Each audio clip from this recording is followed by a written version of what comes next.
अस्सलाम वालेकुम dear student. हम आज जो है हमारे इस यूट्यूब सीरीज़ ग्रामर वाली सीरीज़ को कंटिन्यू करते हुए आगे चल रहे हैं और कल तक जो है हमने जो नाउन के सारे पार्ट्स थे वो डिस्कस किए थे।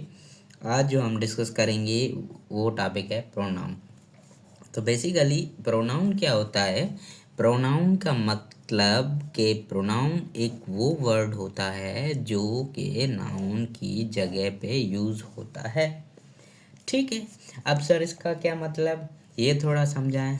इसका मतलब ये हुआ कि फॉर एग्जांपल अगर मैं आपको यहाँ पे लिख के दूँ कि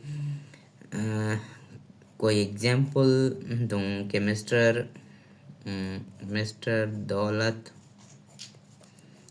इज़ अ गुड बॉय, ठीक है। और दूसरा सेंटेंस लिखूँ इसके साथ के मिस्टर दौलत जो है गुड बॉय होने के साथ साथ इज़ आल्सो अ लायर।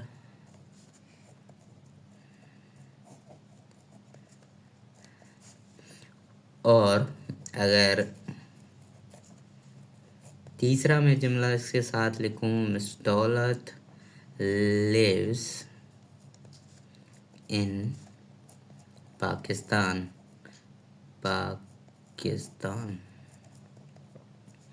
तो बेसिकली ये जो भी तीन सेंटेंस हैं इसमें mister Daulat is good boy, दौलत इज़ लायर, दौलत लिव्स इन पाकिस्तान, ये दौलत दौलत दौलत सारा पैराग्राफ या सारा सेंटेंस भी दौलत दौलत हो जाएगा। मतलब कि रिपीटेशन नाउन की बहुत ज़्यादा हो जाएगी इसमें। अब हमें करना क्या है कि ये जो रिपीटेशन होती है ना, इसमें थोड़ी सी वीक एरर हो जाती है आपकी, ठीक है। अब इस वीक एरर को आपने कम करना है। वीक एरर को कम कैसे करेंगे? ये नाउन की जो रिपीटेशन हो रही है इसमें आपने क्या करना है कि रिपीटेशन इसकी ख़त्म करनी है। तो रिपीटेशन ख़त्म करने के लिए हम कौन से वाले वर्ड यूज़ करेंगे? रिपीटेशन ख़त्म करने के लिए मोस्ट ऑफ द टाइम हम जो वर्ड यूज़ करते हैं उसी को हम जो है वो प्रोनाउन कहते हैं, ठीक है। फॉर एग्जांपल यहाँ पे अगर हम लिखें कि हमने लिखा है कि mister Daulat is good boy. अब यहाँ पे दौलत को हटा के हम ही लिखें तो यहाँ पे mister Daulat is good boy, he is also a lawyer, and यहाँ पे भी इसको ख़त्म करके ही लिखें। तो मतलब अब ये पैराग्राफ या सेंटेंसेस की खूबसूरती बढ़ जाएगी, ठीक है। यहाँ पे हमने जो है वो दौलत को काटा मार के ही लिखा है, मतलब कि नाउन है दौलत और इसकी प्लेस में जो वर्ड यूज़ हुआ है वो है ही। तो यहाँ पे हमने ही को प्रोनाउन का नाम दिया है। तो ही बेसिकली जो है आपका वो प्रोनाउन है, ठीक है। तो यहाँ पे अब ये पैराग्राफ या सेंटेंसेस जो है वो अच्छे तरीके से खूबसूरत दिख रहे हैं कि mister Daulat is a good boy, he is also lawyer and he also lives in Pakistan. तो प्रोनाउन का मकसद आपको पता चल गया होगा कि प्रोनाउन ऐसा वर्ड है जो कि नाउन के प्लेसेस में यूज़ होता है। ये तो सिंपल बातें, प्रोनाउन की डेफिनेशन। अब आप कहेंगे कि सर प्रोनाउंस के टाइप्स कितने होते हैं? सिंपल इतना ही तो प्रोनाउन नहीं होगा। तो यहाँ पे हम जो हैं वो देखेंगे कि प्रोनाउंस के कौन कौन से टाइप होते हैं। तो इस वीडियो में और आगे 2-3-4 वीडियोस आएंगी उसमें हम बेसिकली क्या क्या पढ़ेंगे, प्रोनाउन सारा ही डिस्कस करेंगे। और प्रोनाउन में आज की वीडियो में हम पढ़ेंगे कि प्रोनाउन का जो पहला वाला टाइप होता है, इम्पोर्टेंट टाइप होता है, जिसमें most of the time error आने के चांसेस भी बहुत होते हैं, वो है personal pronoun.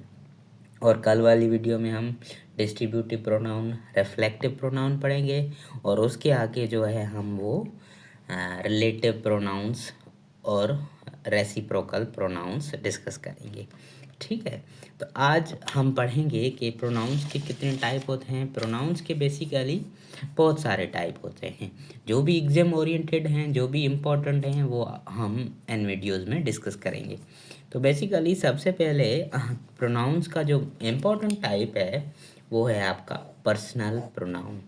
Sir personal pronoun का क्या मतलब होता है कि प्रोनाउन के वो वाले टाइप जो किसी पर्सन या किसी खुद के लिए यूज़ हो, उसको हम पर्सनल प्रोनाउन कहते हैं, ठीक है। फॉर एग्जाम्पल पर्सनल प्रोनाउंस के आगे चल के जो हैं वो 3 टाइप्स होते हैं, 3 डिफरेंट टाइप्स के पर्सन होते हैं इस दुनिया में।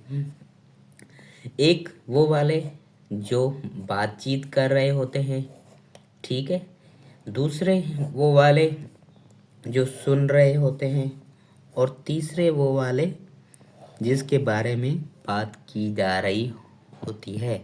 तो पर्सनल प्रोनाउन के यहाँ पे हमने 3 टाइप देखे कि फर्स्ट पर्सन, सेकंड पर्सन नहीं, थर्ड पर्सन जो है वो आपके प्रोनाउन आ जाते हैं। फर्स्ट पर्सन में क्या है, फर्स्ट पर्सन में हम उसको कहते हैं कि जो स्पीकर खुद होता है, जो बात कर रहा है, उसे हम फर्स्ट पर्सन की कैटेगरी में डालते हैं। और जिससे बात हो रही है, टू whom we स्पीक, जिससे हम बात कर रहे हैं, जो हमारे सामने हैं, उसको जो है हम सेकंड पर्सन की कैटेगरी में डालते हैं। और थर्ड पर्सन की कैटेगरी में ऑफ whom we स्पीक, वो जिसके बारे में बात की जा रही है, उसको हम थर्ड पर्सन की कैटेगरी में इन्वॉल्व करते हैं। तो ये आपका पर्सनल प्रोनाउन का बेसिक इंट्रोडक्शन हो गया। ये तो हमने पढ़ा कि कितने टाइप होते हैं और पर्सनल प्रोनाउन क्या क्या होते हैं। अब हम पढ़ेंगे कि पर्सनल प्रोनाउन कौन कौन से होते हैं। बेसिकली ये वाला जो आपका चार्ट है, ये ग्रामर में मोस्ट इम्पॉर्टेंट आप इस चार्ट को कह सकते हैं। और मोस्ट ऑफ द टाइम जो है इनसे क्वेश्चन जो है लाजमन आता ही आता है किसी भी टेस्ट में। तो ये आपको चार्ट रट लेना है, रट के पी लेना है, समझे। ये चार्ट मोस्ट इम्पोर्टेंट है। अब इस चार्ट में देखते हैं कि क्या क्या चीज़ें हैं। डिटेल में आपको इस चार्ट को समझाता हूँ, जिससे आपको ये चार्ट याद करने में आसानी हो जाएगी। बेसिकली हमने जो पढ़े थे कि थर्ड टाइप के पर्सन होते हैं, फर्स्ट पर्सन होते हैं, सेकंड पर्सन होते हैं और थर्ड पर्सन होते हैं। फर्स्ट पर्सन का मतलब क्या होता है कि स्पीकर जो बात कर रहा है वो होता है, ठीक है। तब हम देखेंगे कि फॉर एग्जांपल फर्स्ट पर्सन में या तो मैं बात कर रहा हूँ या तो हम बात कर रहे हैं। मैं में जो है वो मैं अकेला आ जाता हूँ, इसके लिए आई जो है वो सिंगुलर फर्स्ट पर्सन है। और हम जो हैं वो फॉर एग्जांपल हम 2-3 दोस्त बात कर रहे हैं, तो वी जो है वो बात कर रहे हैं, वी भी आपका फर्स्ट पर्सन की कैटेगरी में आ जाता है। और ये फर्स्ट पर्सन प्लूरल की कैटेगरी में आ जाता है। और इसी तरह आगे चल के हम देखेंगे कि सेकंड पर्सन के भी सिंगुलर होते हैं, प्लूरल होते हैं, और थर्ड पर्सन के भी सिंगुलर होते हैं और प्लूरल होते हैं। सेकंड पर्सन का जो है सिंगुलर और प्लूरल सेम होता है, यू, ठीक है। सिंगुलर में भी यू आता है और प्लूरल में भी यू आता है। और थर्ड पर्सन के जो सिंगुलर है, थर्ड पर्सन के जो सिंगुलर है उसमें ही, शी और इट आ जाता है। और थर्ड पर्सन का जो प्लूरल है उसमें दे आ जाता है, ठीक है। या हम उसकी बात कर रहे होंगे, वो लड़का हो सकता है, वो लड़की हो सकती है, या किसी चीज़ के बारे में बात कर रहे होंगे, या इकट्ठे उन लोगों की बात कर रहे होंगे, ठीक है। तो ये आपका जो है थर्ड पर्सन प्लूरल की कैटेगरी में आ जाता है। अब यहाँ तक तो आपने ये वाला चार्ट समझ लिया। सर आप आगे क्या होता है, ये वाला जो वर्ड्स पढ़े हैं ये क्या है, इनको भी हम डिस्कस करते हैं डिटेल वाइज। फॉर एग्जाम्पल ऐसा तो नहीं है कि जुमला जो है वो स्टार्ट होता है किसी सब्जेक्ट से स्टार्ट होता है, तो उसी सब्जेक्ट में नाउन आएगा तो ठीक है। वही नाउन अगर एज ए ऑब्जेक्ट की प्लेस में यूज़ हुआ होगा तो वो भी सेम यूज़ होगा। ऐसे ही फॉर एग्जाम्पल हमने ऊपर देखा क्या था कि mister Daulat is a good boy, तो हम मिस्टर दौलत को एज ए सब्जेक्ट में अब यूज़ करेंगे तो भी मिस्टर दौलत लिखेंगे, और अगर इसको ऑब्जेक्ट की पोजीशन में यूज़ करेंगे तो भी मिस्टर दौलत ही लिखेंगे। For example I have given a book to mister Daulat, तो हमने यहाँ मिस्टर दौलत ऑब्जेक्ट में भी सेम यूज़ किया, सब्जेक्ट में भी सेम यूज़ किया। पर प्रोनाउन के केसेस में ऐसा नहीं होता। प्रोनाउन के केसेस में जब सब्जेक्ट और ये प्रोनाउन यूज़ करते हैं हम, तो इन वाले वर्ड्स को यूज़ करते हैं, और जब यही प्रोनाउन हम ऑब्जेक्ट की जगह पे यूज़ करते हैं तो इन प्रोनाउन को हम इनके ऑब्जेक्टिव केसेस में चेंज करके फिर यूज़ करते हैं। सर अगर इनके ऑब्जेक्टिव केसेस कौन से हैं, ये हम देखते हैं कि आई का ऑब्जेक्टिव केस कौन सा है, मी है, ठीक है। For example I lives in, I live in Pakistan,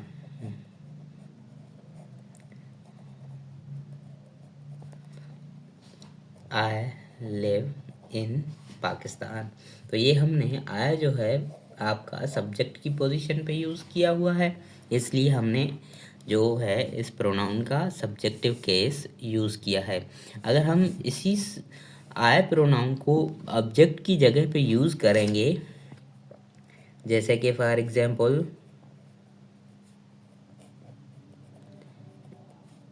he has given me a book, उसने मुझे जो है वो, तो यहाँ पे जो है हमने वो डिस्कस किया कि आई जब सब्जेक्ट की तरह आता है, सब्जेक्ट की पोजीशन में आता है तो एज ए आई यूज़ होता है, और जब ऑब्जेक्ट की जगह पे होता है तो आई जो है मी में कन्वर्ट हो जाता है। तो इसी तरह जो है ये वाले सब्जेक्टिव केस जब सब्जेक्ट में यूज़ होंगे तब ये वाले फॉर्म यूज़ होंगे, और जब ऑब्जेक्ट की पोजीशन में यूज़ होंगे तो ये वाले फॉर्म में कन्वर्ट हो जाएंगे। और ना इंग्लिश में दो ही ऐसे वर्ड हैं जिनके सब्जेक्ट और ऑब्जेक्टिव केस सेम हैं, दो ही ऐसे प्रोनाउन हैं जिसके सब्जेक्ट और ऑब्जेक्टिव केस सेम हैं। फॉर एग्जांपल एक वाला ये है यू, यू सिंगुलर और यू प्लूरल, आपका सब्जेक्ट भी यही है और ऑब्जेक्ट भी यही है।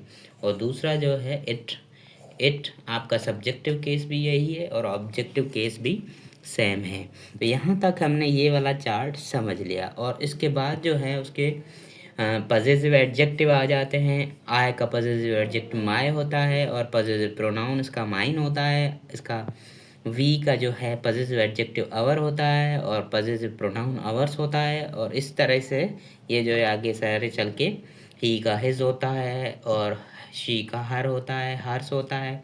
इट का इट्स पजेसिव एडजेक्टिव होता है और इट का जो है पजेसिव प्रोनाउन कोई ही नहीं होता।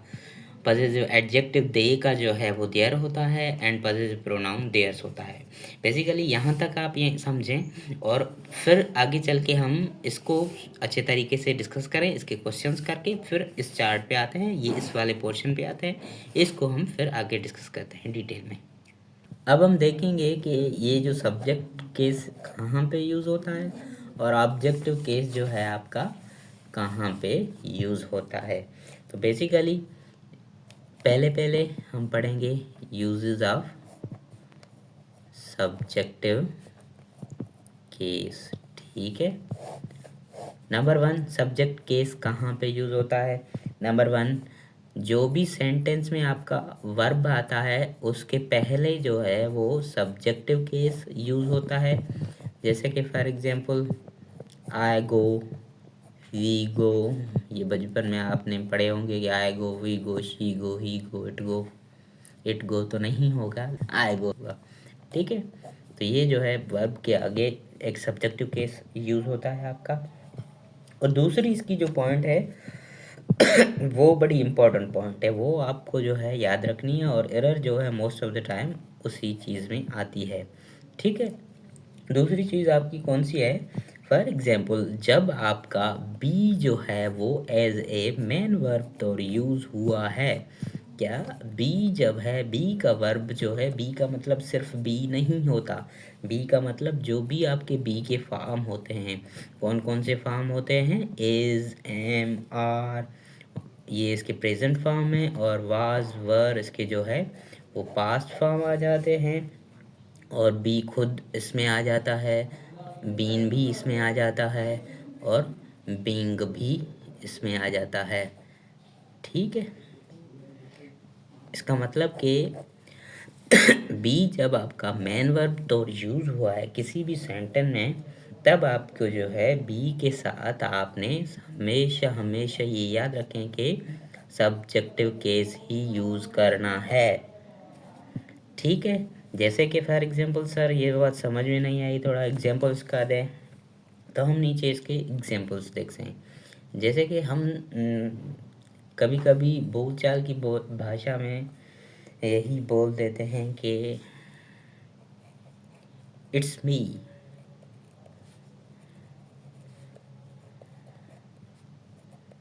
मिस्टर दौलत, ठीक है। इट्स मी मिस्टर दौलत, या कहते हैं कभी कभी मतलब अपने दोस्तों को दिखाने के लिए कि it's me, it's you, it's he. तो इट्स ही वाला तो सही है, लेकिन इट्स मी सही नहीं है, क्योंकि यहाँ पे जो है वो आपका इज़ जो है मेन वर्ब तो यूज़ हुआ है। तो इज़ यहाँ पे बी का फॉर्म है, और बी मेन वर्ब जब यूज़ हो तो उसके बाद जो है ऑब्जेक्टिव केस नहीं आएगा, उसके बाद जो है आपका वो सब्जेक्टिव केस आएगा। तो मतलब ये सेंटेंस करेक्ट नहीं है। इसका करेक्ट फॉर्म क्या होगा? इसका करेक्ट होगा कि इट्स आई। ठीक है, तो इट्स आई होगा। तो ये आपको चीज़ नहीं लग रही होगी, लेकिन ये ऐसे ही है। इट्स मी हम बोलते हैं कभी कभी, लेकिन इट्स मी नहीं होता, हालांकि वो इंग्लिश गलत बोल रहा होता है, इट्स आई होता है, या इट वाज मी। ठीक है, तो ये केसेस जो हैं वो इस तरीके से यूज़ होते हैं। या फॉर एग्जांपल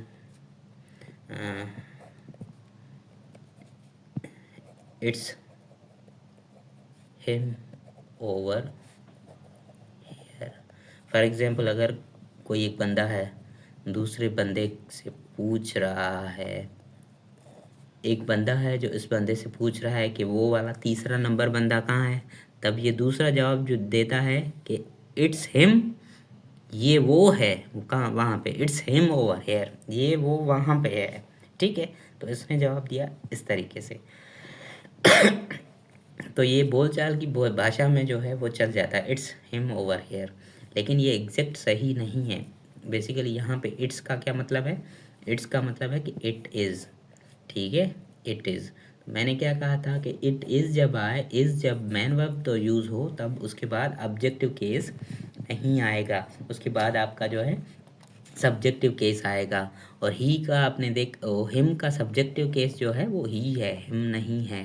तो ये चार्ट आपको याद करना होगा, एनी हाउ रटना ही होगा, दिमाग इसकी प्रैक्टिस करनी होगी, तभी ये चीज़ें याद होंगी।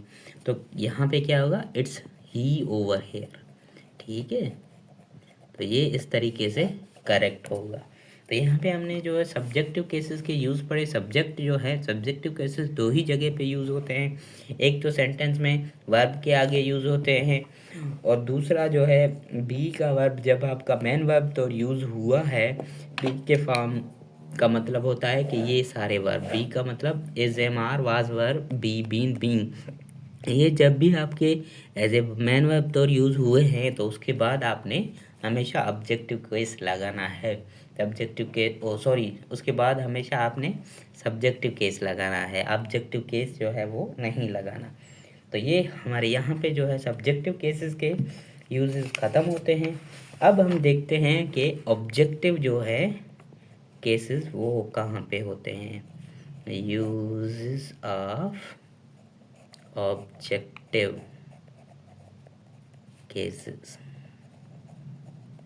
ठीक है, uses of objective cases. Objective cases first use तो इसका सिंपल है, हमने ऊपर पढ़ा था कि वर्ब के आगे सब्जेक्ट यूज होता है।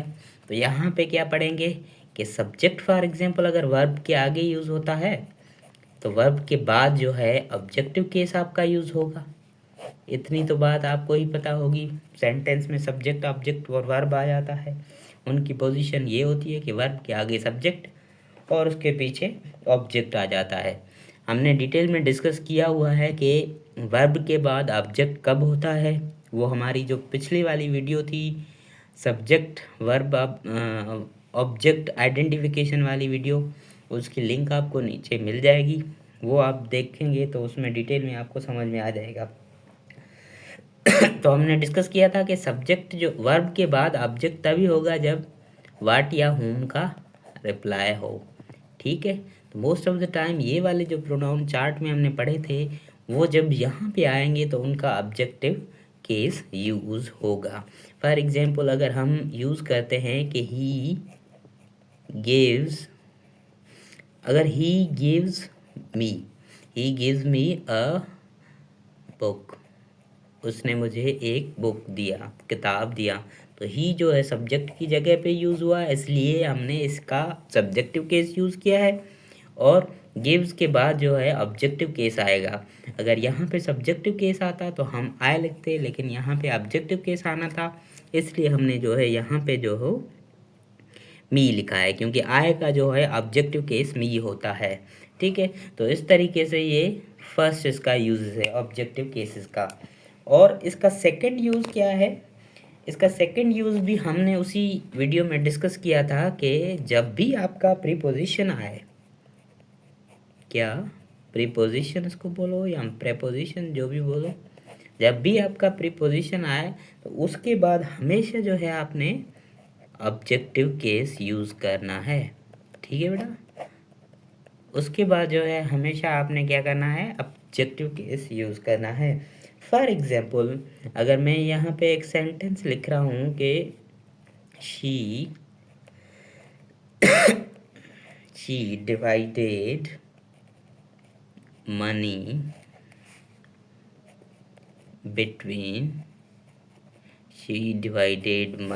बिटवीन और यहाँ पे हम क्या लिख रहे हैं, she divided between money between you and मी। ठीक है, हम यहाँ पे यू तो सब्जेक्ट और ऑब्जेक्ट में सेम ही होता है, हमने ऊपर चार्ट में देखा था। अगर यहाँ पे आई होता, फॉर एग्जांपल यू एंड आई होता, तो इसका मतलब ये यहाँ पे सब्जेक्टिव केस यूज़ हुआ है, तो इसका मतलब ये सेंटेंस यहाँ पे गलत है, क्योंकि हमने पढ़ा था कि जब भी आपका प्रीपोजिशन आए उसके बाद हमेशा ऑब्जेक्ट होता है। ऑब्जेक्ट होता है इसका मतलब कि अगर कोई ठोस ऑब्जेक्ट है तो वो ऑब्जेक्ट आ जाए, अगर प्रोनाउन की सूरत में ऑब्जेक्ट आने वाला है तो प्रोनाउन में ऑब्जेक्टिव केस जो भी होगी वो जो है आपकी प्रीपोजिशन के बाद आएंगे, जैसे कि हमने यहाँ पे ये वाला एग्जांपल देखा। ठीक है, फॉर एग्जांपल अगर कोई सेंटेंस स्टार्ट ही प्रीपोजिशन से होता है, मोस्ट ऑफ द टाइम जो है आपके सेंटेंस स्टार्ट प्रीपोजिशन से होते हैं ना, वो सेंटेंस की खूबसूरती को बढ़ाते हैं। जैसे कि फॉर एग्जांपल एक सेंटेंस है कि except me and him all of the students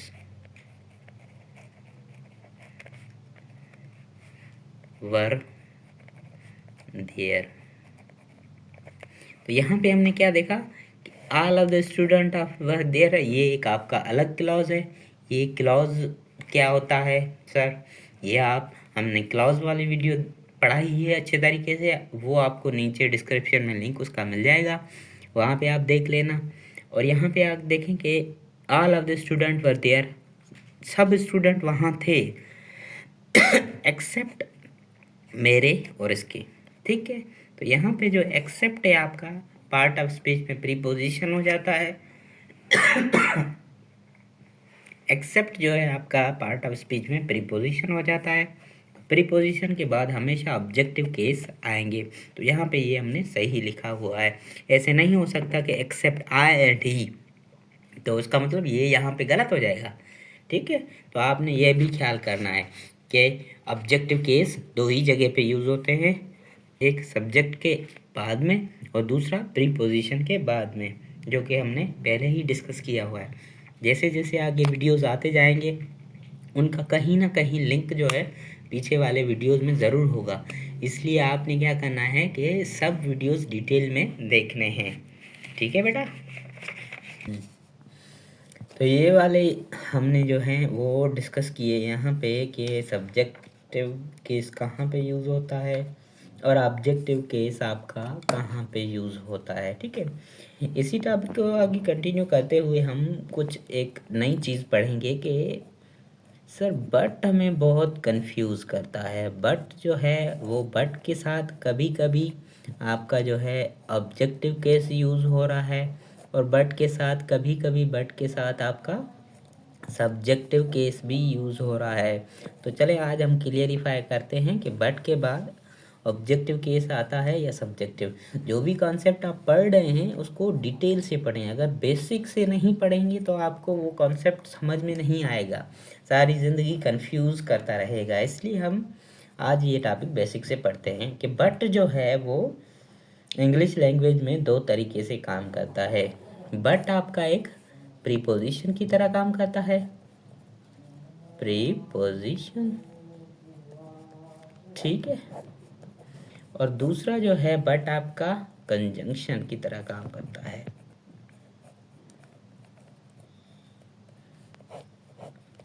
अब ये प्रीपोजिशन का मतलब क्या और कंजक्शन का मतलब क्या। पार्ट ऑफ स्पीच में जब बट आपको प्रीपोजिशन में का काम करते हुए दिख जाए तो उसका मतलब होता है कि एक्सेप्ट। ठीक है, उसका मतलब कि क्या होता है कि एक्सेप्ट, मतलब कि इसके अलावा। और जब कंजंक्शन का काम कर रहा है तो दो वर्ड्स को या दो सेंटेंस को आपस में मिला रहा होगा, तब आपने बट की मीनिंग होगी कि तब आपको बट की मीनिंग होगी कि इसके साथ साथ, मतलब वो जो है वो कंजक्शन का काम कर रहा है, सेंटेंस को जोड़ने का काम कर रहा है। जैसे कि फॉर एग्जांपल अगर हम यहाँ पे लिखें कि everyone went to the party, everyone went to the party but her. तो यहाँ पे कह रहा है कि हर कोई पार्टी में गया सिवाय उसके। सिवाय उसके मतलब ये प्रीपोजिशन का यहाँ पे काम कर रहा है। कैसे कि ये जो है वो नाउन या प्रोनाउन का रिलेशनशिप बता रहा है सेंटेंस में। तो यहाँ पे ये प्रीपोजिशन का काम कर रहा है। हमने पहले पढ़ा था कि प्रीपोजिशन के बाद हमेशा जो है वो ऑब्जेक्टिव केस आएंगे या ऑब्जेक्ट आएगा। इसीलिए आपको मीनिंग से ये देखना है कि वो वहाँ पे कौन सा काम कर रहा है। बट यहाँ पे जो है वो प्रीपोजिशन का काम कर रहा है, इसलिए हमें यहाँ पे हर लगाना होगा, क्योंकि शी का जो है ऑब्जेक्टिव को केस कौन सा है, हर है। अगर यहाँ पे बट एज ए कंजंक्शन का काम कर रहा होता तो यहाँ हम जो है वो शी लगाते, हर नहीं लगवाते। कैसे सर, यहाँ पे देखते हैं कि कैसे। फॉर एग्जाम्पल अगर कोई बंदा कह रहा है कि she is well of, she is well off but she is greedy। well off का मतलब होता है कि अमीर है। यहाँ पे तो यहाँ पे जो है वो बट क्या काम कर रहा है, यहाँ पे एक वाला ये आपका क्लॉज हो गया she is well off, और दूसरा ये क्लास हो गया कि she is greedy। तो इन दोनों क्लास या दोनों सेंटेंस को मिलाने का काम कर रहा है बट, मतलब कि कंजंक्शन का काम कर रहा है। कह रहा है कि शी इज़ वेल ऑफ, ये अमीर है, लेकिन तो यहाँ पे बट क्या दे रहा है, लेकिन का सेंस दे रहा है। यहाँ पे अलावा का सेंस दे रहा होता है, लेकिन वो जो है लालची है। ठीक है, अमीर होने की वजह, अमीर है लेकिन लालची भी है। यहाँ पे बट जो है दो सेंटेंस को मिलाने का काम कर रहा है, और मिलाने का जब काम करता है तो कंजंक्शन आता है, कंजंक्शन आता है तो ये वाला सेंटेंस अलग है, ये सेंटेंस अलग है। तो इसीलिए हम बट के बाद जो है वो शी यूज़ करेंगे, क्योंकि हर सेंटेंस में तभी बनता है सेंटेंस जब आपका एक ही सेंटेंस में सब्जेक्ट और वर्ब का पेयर हो। तो यहाँ पे ये वाला सब्जेक्ट है, ये वर्ब है, ये सब्जेक्टिव केस है। यहाँ पे ये वाला वर्ब है और इस पे हमें सब्जेक्टिव केस चाहिए होता है, इसलिए हमने यहाँ पे हर नहीं लगाया है, इसलिए हमने यहाँ पे शी लगाया है। ठीक है, ये इतनी सी बात समझ में आ गई। और यहाँ पे देखें कि everyone went to the party, हर कोई पार्टी पे जा रहा था, गया, और एक्सेप्ट उसके, उसके अलावा। ठीक है, तो ये जो है वो एक्सेप्शन शो कर रहा है, बट प्रीपोजिशंस की मीनिंग दे रहा है यहाँ पे, तो इसलिए हमने यहाँ पे ऑब्जेक्टिव केस लगाया है। ठीक है, अगर आपके पास कोई भी एग्जांपल आए जब प्रीपोजिशन की तरह बट यूज़ हुआ हुआ है, तब आप हर लगाएंगे या ऑब्जेक्टिव केस लगाएंगे, जैसे हमने यहाँ पे हर लगाया है। अगर सब्जेक्टिव केस और यूज़ हुआ है तब आप जो है उसके लिए, तब आप सब्जेक्टिव केस यूज़ करेंगे। और इस कॉन्सेप्ट को फर्दर हम पक्का करने के लिए प्रैक्टिस करते हैं इस कॉन्सेप्ट की। उस प्रैक्टिस के लिए हम 2-3 क्वेश्चंस यहाँ पे देख रहे हैं कि यहाँ पे बट के साथ जो है वो सब्जेक्टिव केस आएगा, यहाँ ऑब्जेक्टिव केस आएगा। ठीक है, तो ये वाला सेंटेंस देखें, पहला वाला कि कह रहा है कि ही इज़ रिच, और दूसरा वाला इसका सेंटेंस है हर या शी इज़ ग्रीडी। यहाँ पे मैंने आपको एक ऑप्शन दिया हुआ है कि आप यहाँ पे शी लगाएंगे या हर लगाएंगे। यहाँ पे बट क्या काम कर रहा है, दो क्लास हैं, उन दोनों क्लास को मिलाने का काम कर रहा है, दोनों क्लास को मिलाने के लिए काम कर रहा है। मतलब बट यहाँ पे एज ए कंजंक्शन तौर यूज़ हो रहा है। जब कंजंक्शन तौर यूज़ हुआ है तब यहाँ पे सेंटेंस होना चाहिए, और इस तरह से इस तरफ से भी सेंटेंस कंप्लीट होना चाहिए। सेंटेंस कंप्लीट कैसे होता है, सब्जेक्टिव केस और वर्ब आपका हो, तो यहाँ पे भी सब्जेक्टिव केस आपका चाहिए और वर्ब चाहिए।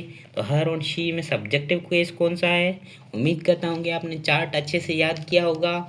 सब्जेक्टिव केस यहाँ पे जो है वो शी है, तो हम यहाँ पे लगाएंगे शी। जुमला होगा कि he is rich but she is greedy. पहले ही हमने देखा था ये वाला क्वेश्चन, वहाँ पे रिच की जगह हमने वेल ऑफ लगाया था। दूसरा इसका सेंटेंस देखते हैं कि every one of us went to the school but he या हिम। यहाँ पे आप को चॉइस दी गई है कि आप ही लगाएंगे या हिम लगाएंगे, कि हर कोई स्कूल गया था एक्सेप्ट। तो यहाँ पे एक्सेप्ट का सेंस दे रहा है, मतलब कि प्रीपोजिशन का काम कर रहा है। प्रीपोजिशन का काम कर रहा है तो इसके बाद तो हमें पता ही है, प्रीपोजिशन के बाद हमेशा जो है वो आपके ऑब्जेक्ट यूज़ होते हैं, तो मतलब इसका हिम होगा, ही नहीं होगा। तो ये सेंटेंस कैसे करेक्ट होगा कि everyone of us went to the school except him. ठीक है। तीसरा वाला सेंटेंस देखेंगे, she is poor but she या हर इज़ हॉनेस्ट। ये पुअर है लेकिन ईमानदार है, तो यहाँ पे बट जो है कंजंक्शन का काम कर रहा है, तो इसीलिए हम यहाँ पे सब्जेक्टिव केस लगाएंगे, ऑब्जेक्टिव केस नहीं लगाएंगे। आखिरी हमारा सेंटेंस देखते हैं कि नोबडी न्यू द आंसर। कोई भी जो है वो जवाब नहीं जानता था, बट एक्सेप्ट मतलब कि प्रीपोजिशन का यहाँ पे काम कर रहा है। अगर प्रीपोजिशन का काम कर रहा है तो हमें पता है प्रीपोजिशन के बाद हमेशा हमेशा हमेशा ऑब्जेक्टिव केस आते हैं, तो बट जो है वो यहाँ पे मी को लाएगा, इसलिए हम आय पे काटा मारेंगे और ये सेंटेंस करेक्ट हो जाएगा। Nobody knew the answer but me. Most of the time student क्या करते हैं कि बट को निकाल के एक्सेप्ट लगा लेते हैं। एक्सेप्ट भी सेम ही मीनिंग देता है, nobody knows the answer except me. लेकिन ये आजकल बट जो है वो ज़्यादातर प्रोफेशनल जो लैंग्वेज है उसमें यूज़ होता है। Nobody knew the answer but me. ठीक है, यहाँ पे हमारी ये वाली प्रैक्टिस ख़त्म होती है और आगे हम कुछ इसी टॉपिक से रिलेटेड देखते हैं। और अब हम डिस्कस करेंगे कि as, than and the cases. ये टॉपिक क्या है sir, as, than and the cases, ये समझ में नहीं आ रहा है। चलो डिटेल में समझाने के लिए तो हमने ये यूट्यूब चैनल खोला है, इसलिए आप यूट्यूब चैनल को सब्सक्राइब करें, वीडियोस को लाइक करें और शेयर करते रहें अपने दोस्तों के साथ। तो basically as and than English में ये वाले जो वर्ड हैं ये मोस्ट ऑफ द टाइम आपके कंपेयरन के लिए यूज़ होते हैं। किसी भी चीज़ की अगर आपने कंपेयर करनी होती है तो आप यूज़ करते हैं ये वाले वर्ड। ठीक है, तो कंपेयरन फॉर एग्जांपल कैसे करते हैं, यहाँ पे अगर आपको एग्जांपल दूँ कि she is as tall as me, कि वो उतनी ही टॉल है जितना कि मैं। तो यहाँ पे हमने क्या की, कंपेयरन के लिए कौन से वर्ड यूज़ किए, ये वाले दो वर्ड यूज़ किए। यहाँ पे इसमें सिखाने वाली क्या चीज़ है, सिखाने वाली ये चीज़ है कि कंपेयरन जो भी होता है हमेशा दो सेम चीज़ों का होता है। यहाँ पे उसकी और मेरी जो है वो उसकी और मेरी जो है हाइट कंपेयर की जा रही है, या उसकी और मेरी इंटेलिजेंस कंपेयर की जा सकती है, उसकी और मेरी जो है मोटापा जो है वो भी कंपेयर किया जा सकता है। ठीक है, तो कंपेयरन का मतलब किसी सेम चीज़ों को ही कंपेयर आप कर सकते हैं। जैसे कि उसकी हाइट और मेरी ब्यूटी को तो आप कंपेयर नहीं कर सकते कि वो बहुत लंबी है जैसे कि वो सुंदर है, तो ये तो मतलब कोई सेंटेंस ही नहीं बना, कोई कंपेरिजन ही नहीं बनी। कंपेरिजन इसका मतलब दो एक जैसों चीज़ों से ही होता है, ठीक है। तो यहाँ पे जब कंपेरेंट और एज एंड देन यूज हुए हैं, तब आपके कौन से केसेस आएंगे प्रोनाउन के, यही इस टॉपिक में हम पढ़ेंगे। कंपेरेंट जब भी की जाती है तो दो सेम चीज़ों की जाती है, और सेम जो है वो प्रोनाउंस की भी की जाती है, ठीक है। कैसे सर? यहाँ पे हमने सब कंपेरेंट की शी की, मतलब कि सब्जेक्टिव केस की कंपेरेंट की, और हमने यहाँ पे ऑब्जेक्टिव केस लिख दिया, मतलब कि गलत कंपेरेंट कर दी हमने। हमेशा सब्जेक्टिव केस की कंपेरेंट सब्जेक्टिव केस के साथ होती है, और ऑब्जेक्टिव केस की कंपेरेंट ऑब्जेक्टिव केस के साथ होती है। तो यहाँ पे ये सेंटेंस आपका जो है वो गलत हो जाएगा। She is as tall as me नहीं होगा, क्या होगा बेटा? She is as tall as I होगा, क्योंकि यहाँ पे सब्जेक्टिव केस की कंपेरिजन हो रही है, तो इसीलिए सब्जेक्टिव केस की कंपेरिजन सिर्फ सब्जेक्टिव केस से ही हो सकती है, और ऑब्जेक्टिव केस की कंपेरिजन जो है वो ऑब्जेक्टिव केस से ही होगी। जैसे कि हम यहाँ पे एक ऑब्जेक्टिव केस का एग्जांपल लिख रहे हैं कि she likes you as much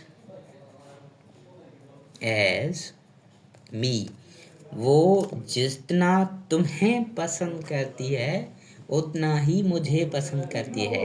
लफ्ज़ों की गहराइयों पे मत जाइए, ग्रामर पे ध्यान दीजिए। वो जो है पसंद करती है तुम्हें, और उतना ही मुझे पसंद करती है, मतलब कि उसकी पसंद और तुमसे और मुझसे कितनी है वो हम कंपेयर कर रहे हैं। मतलब दो ऑब्जेक्ट्स की कंपेरिजन हो रही है, ऑब्जेक्टिव केसेस की कंपेरिजन हो रही है। तो इसीलिए हम जो है यहाँ पे दोनों ऑब्जेक्ट ही लिखेंगे। यूँ तो आपको पता है सब्जेक्टिव और ऑब्जेक्टिव केस में सेम ही होता है, और मी जो है ये आपका ऑब्जेक्टिव केस है, ठीक है। तो इसका मतलब ये यहाँ पे सही आया हुआ है, क्योंकि मी की कंपेरिजन ऑब्जेक्टिव केस से हो रही है। यहाँ पे दोनों ऑब्जेक्ट आपस में कंपेयर किए जा रहे हैं, क्योंकि वर्ब तो ये आ गया, वर्ब के पहले जो है सब्जेक्ट आ जाता है, सब्जेक्ट के बाद जो है ऑब्जेक्टिव आ जाया, तो ये ऑब्जेक्टिव केसेस में आएंगे। यहाँ पे ऐसा कभी नहीं होगा कि she likes you as much as I, ठीक है। अगर आय हो जाता तो वो गलत हो जाता, क्योंकि सब्जेक्टिव केस की कंपेरिजन आपने कर दी। यहाँ पे ये वाला कॉन्सेप्ट आपका ख़त्म होता है। हमने क्या पढ़ा, रिवाइज करते हैं जल्दी जल्दी, कि जब भी आप एज और देन लगा के कंपेयर करें तब आप कौन से केसेस यूज़ करेंगे, ये इम्पोर्टेंट है, बहुत इम्पोर्टेंट है। इसमें क्वेश्चंस बहुत बार एग्जाम में आए हुए हैं, यहाँ पे आपने रेड स्टार लगाना है इस वाले टॉपिक पे। जब आप सब्जेक्ट की कंपेयर कर रहे हो तो सब्जेक्टिव केस लगाए, सब्जेक्ट की कंपेरिजन सब्जेक्ट के साथ कर रहे हो तो सब्जेक्टिव केस लगाए। अगर आप ऑब्जेक्ट की कंपेरिजन ऑब्जेक्टिव केस से कर रहे हो तब आप ऑब्जेक्टिव केस यूज़ करिएगा, ठीक है। और उसके बाद हम डिस्कस करते हैं कि पर्सनल प्रोनाउन जो हैं आपके वो कौन से ऑर्डर में आते हैं। कौन से ऑर्डर में, इसका क्या मतलब कि फॉर एग्जांपल अगर एक ही जुमले में दो या दो से ज़्यादा पर्सनल प्रोनाउंस आ जाएं, तब उन पर्सनल प्रोनाउन को आप किस किस जगह पे रखेंगे। जैसे कि फॉर एग्जांपल उर्दू में अगर हम एक सेंटेंस का एग्जांपल लें कि एक मैं हूँ, आए हूँ, और दूसरा दूसरा तुम हो, और चौथा तीसरा जो है वो ही है। अगर इसको उर्दू में हम देखें कि मैं, तुम और वो फिल्म देखने चल रहे हैं, ये भी सही है। अगर मैं ये कहूँ कि वो, तुम और मैं फिल्म देखने चल रहे हैं, तब भी सही है। अगर मैं ये कहूँ कि तुम, मैं और वो फिल्म देखने चल रहे हैं, तब भी सही है। मतलब कि आप जो भी इसका ऑर्डर रखें उर्दू में तो ऐसे चल जाता है, लेकिन इंग्लिश जो है वो बहुत ही पोलाइट लैंग्वेज है, उसमें जो है ऐसे काम नहीं चलता।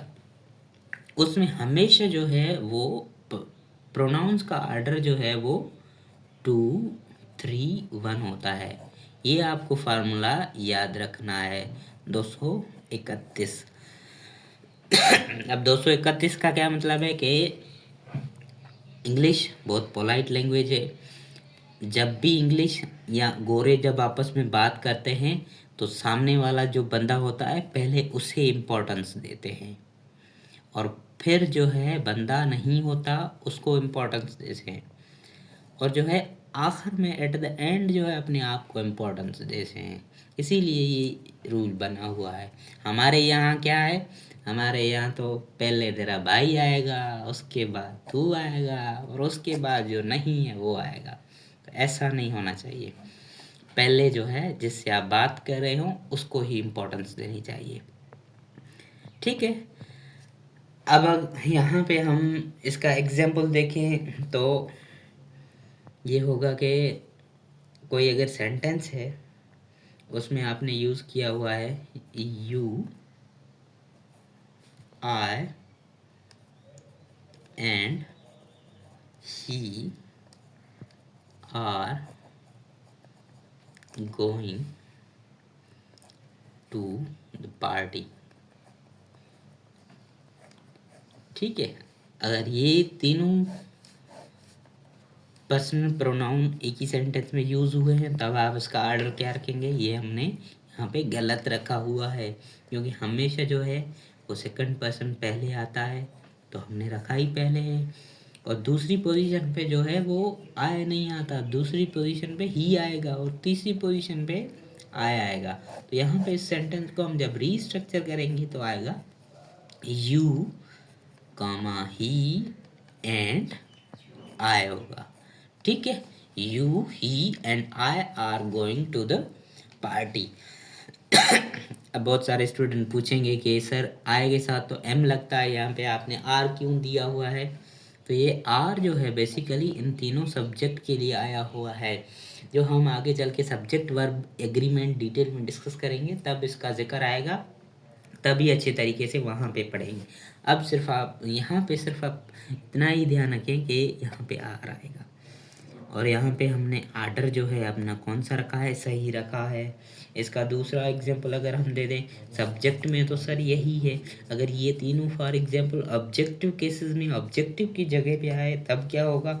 जैसे कि फॉर एग्जांपल यहाँ पे हम सेंटेंस लिख रहे हैं कि she distributed the money, she distributed the money between you and me।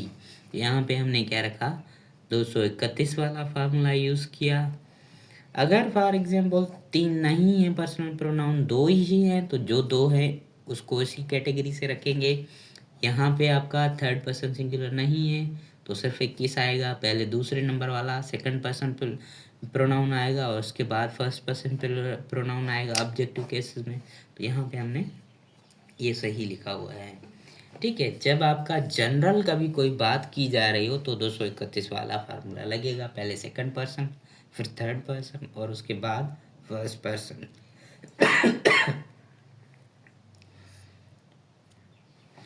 और जब कभी आपने कोई भी ऐसा सेंटेंस हो जिसमें कोई कन्फेजिंग की गई हो, किसी चीज़ की कन्फेशन की गई हो या किसी गलती को माना गया हो, क्या इसको भी आपने स्टार लगाना है। कन्फेस कोई चीज़ करनी, कन्फेस का तो आपको मतलब होगा, पता होगा कि कन्फेस की मीनिंग क्या है। आजकल डिजिटल ज़माना है और फेसबुक पे भी जो है बहुत सारे पेजेस हैं कन्फेशन पेज के नाम से। यूनिवर्सिटी में आते सर तो आपका ट्रेंड वो चल जाता है कन्फेशन पेज का। तो यहाँ पे हम ये देखेंगे कि कन्फेसिंग या एक्सेप्टिंग मिस्टेक्स।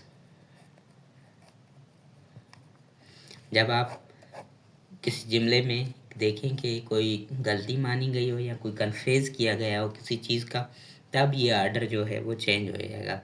तब क्या होगा, 1, 2 + 3, तब फर्स्ट पर्सन पहले आएगा, क्योंकि पोलाइट लैंग्वेज है, पहले खुद को दोषी मानेंगे गोरे, फिर जो सामने है, और जो नहीं है उसको एट द एंड में कंसीडर करेंगे। लेकिन यहाँ पे हमारे यहाँ क्या होता है कि जो पहले नहीं होता उसकी चुगल होती है और बाद में देखा जाता है आपस में। ठीक है, तो बेसिकली जब कन्फेशन हो किसी चीज़ की या मिस्टेक एक्सेप्ट करनी हो तो आपने ये वाला ऑर्डर यूज़ करना होता है। कैसे? फॉर एग्जाम्पल यहाँ पे मैं यूज़ कर रहा हूँ कि I and you are responsible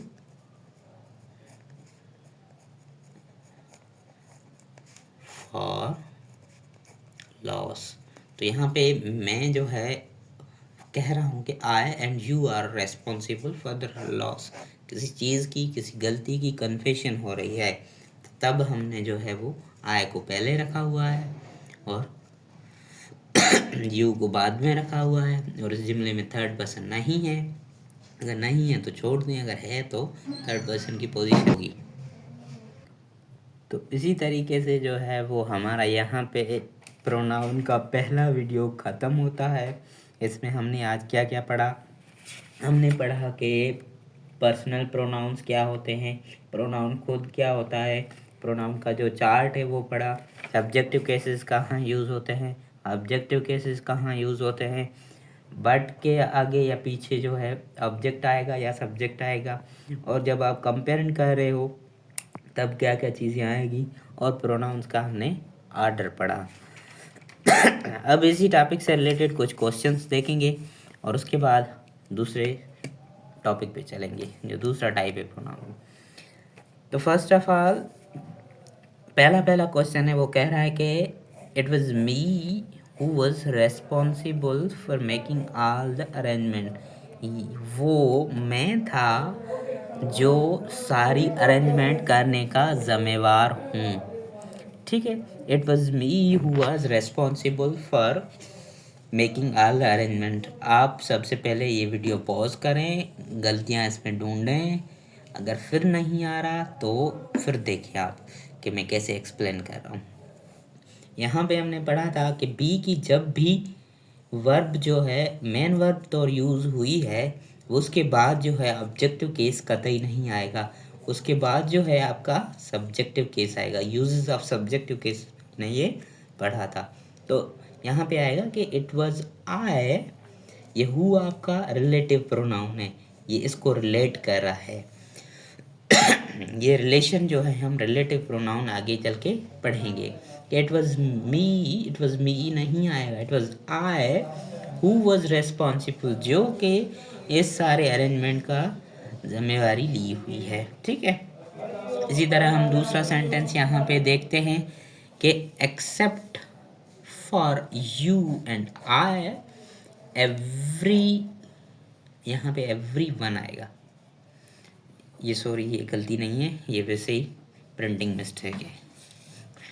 every one brought a present to the party.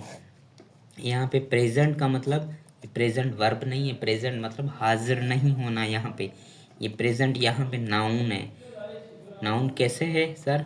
यहाँ पे आर्टिकल लगा हुआ है, जब भी किसी चीज़ के आगे आर्टिकल लगा हो तो वो नाउन होगा। यहाँ पे नाउन का मतलब क्या? प्रेजेंट का मतलब तोहफा। कोई जो है पार्टी पे आया तोहफा लेकर, सिवाय तुम्हारे और मेरे।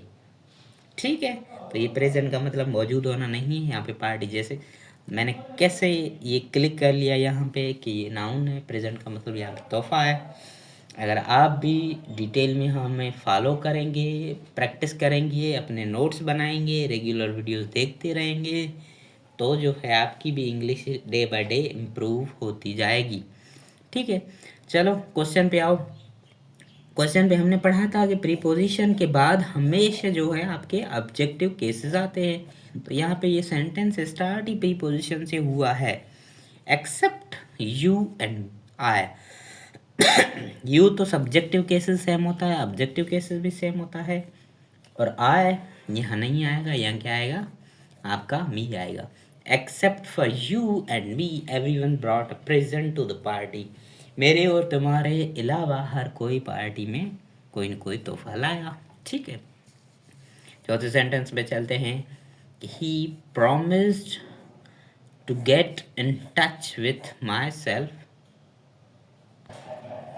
तो इस थर्ड वाले सेंटेंस में हम यहाँ पे देखेंगे he promise to get in touch with my self as soon as he had the information needed. इसका मतलब तो आपको पता ही होगा। यहाँ पे ग्रामर के कॉन्सेप्ट लगा के हम देखते हैं ग्रामर की कौन सी एरर है इस चीज़ में, इस सेंटेंस में। हमने पढ़ा था कि ये यहाँ पे ग्रामर की एरर है कि विथ जो है आपका क्या है, with most of the time जो है आपका प्रीपोजिशन जो है की तरह काम करता है, और प्रीपोजिशन के बाद जो है वो ऑब्जेक्टिव केस आएगा। और माई सेल्फ तो वैसे भी हमने अभी तक नहीं पढ़ा, आगे चल के पढ़ेंगे। ये जो है कौन से प्रोनाउन होते हैं वो हम आगे चल के डिटेल में डिस्कस करेंगे। तो माई सेल्फ यहाँ पे नहीं आएगा, यहाँ पे मी आएगा, ठीक है। In touch with me as soon as he had the information needed. और लास्ट सेंटेंस में देखेंगे कि all my friends have planned for the birthday party except he. तो इस सेंटेंस में क्या एरर है, एक्सेप्ट जो है आपकी प्रीपोजिशन है, प्रीपोजिशन के बाद हमेशा ऑब्जेक्टिव केस आएगा, और ही यहाँ पे ऑब्जेक्टिव केस नहीं है, यहाँ पे ही का ऑब्जेक्टिव केस जो है हिम है। तो ये सेंटेंस इस तरीके से आपका करेक्ट हो जाएगा। All my friends have planned for the birthday party except him.